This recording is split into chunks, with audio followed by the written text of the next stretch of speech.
the morning sky over. Silver Lake City was painted with strokes of orange and gold as the streets began to buzz with life. But inside the towering mirrored skyscraper of Aurora Corporation, the atmosphere was very different, cold, crisp, and disciplined, perfectly reflecting the woman who ruled it, Amina Reynolds, a billionaire CEO known across the business world for her sharp decisions, icy persona, and unshakable dedication to her career. Her employees whispered stories about her, how she hadn't taken a single personal day in 5 years, how she fired 3 managers in a single afternoon without blinking, how she never smiled unless a deal was worth over $1 million. But none of them knew the truth. She hid inside a truth that quietly ate away at her heart every night. Amina had once dreamed of becoming a mother, but life had denied her that gentle wish, leaving behind only work, pressure, and endless success to fill the echoing silence of her penthouse.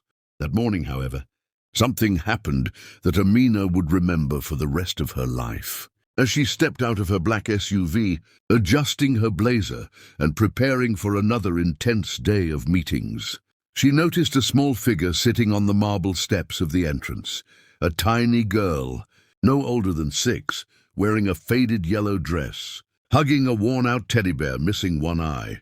Her hair was messy, her shoes were scuffed, and her eyes, huge brown eyes shimmering with hope, lifted up the moment they saw Amina. Before the security guards could step in, the little girl jumped to her feet, ran toward Amina, and tugged gently at her sleeve. The entire security team froze, expecting Amina to snap in irritation, but instead, the CEO found herself staring down at the child, speechless. "Ma'am," the little girl whispered, her voice trembling like a leaf. "I'm sorry, but can I spend just 1 day with you?" Amina blinked, confused, taken aback in a way she never had been during billion-dollar negotiations. Where are your parents?"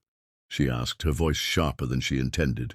But the girl looked down, clutching her teddy bear tighter as tears filled her eyes. "I don't have Mama," she said, barely audible.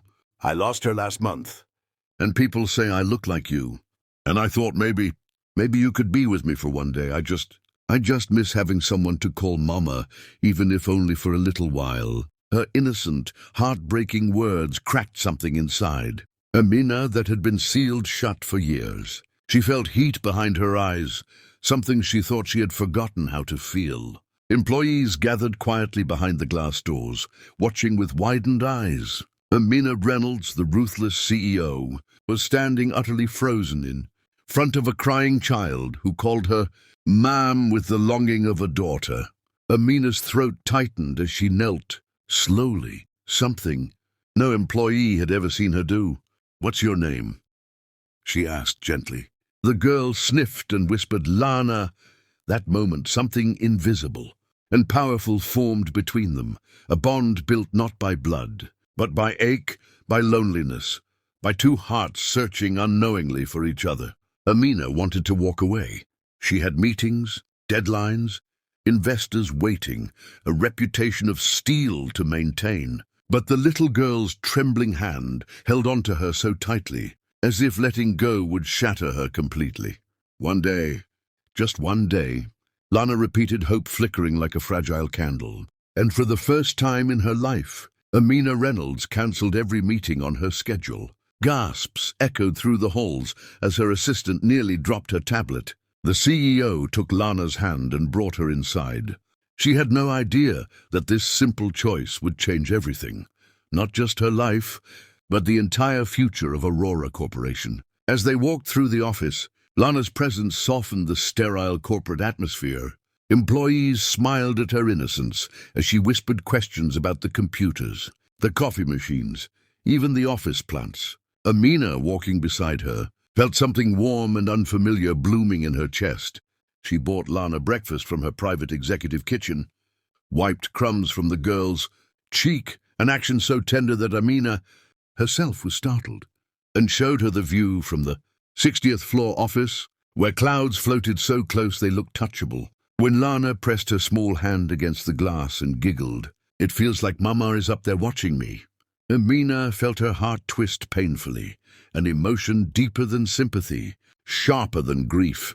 As the day unfolded, news began spreading across the entire building. The CEO is spending her whole day with a little orphan girl. Many wondered why. Others whispered theories and rumors, but none of them knew the storm of emotions Amina was, hiding beneath her calm surface. Memories of the family she never had, the child she never welcomed into her arms, the motherhood she had buried under mountains of success and ambition. Everything resurfaced through this small girl with tear-stained cheeks and a heart far too brave for her age. But trouble was brewing. Unbeknownst to Amina, two men in dark coats were lurking near the building's lobby.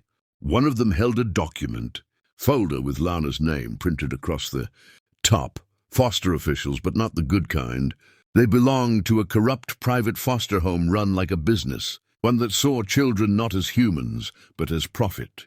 And they wanted Lana back, not to care for her, but to sell her off through their illegal child trafficking ring. When Lana spotted them, she froze in terror and hid behind Amina, whispering, "Please don't let them take me. They hurt kids. They hurt us so much." Something explosive ignited inside the CEO, a fury she had never felt in her entire corporate career.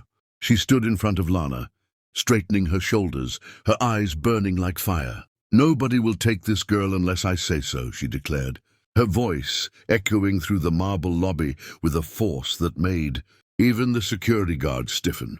That moment marked the beginning of a new battle, one not fought in boardrooms, but in the heart. Amina didn't yet realize the lengths she would soon go to protect Lana, even if it meant risking her company, her future, and her life.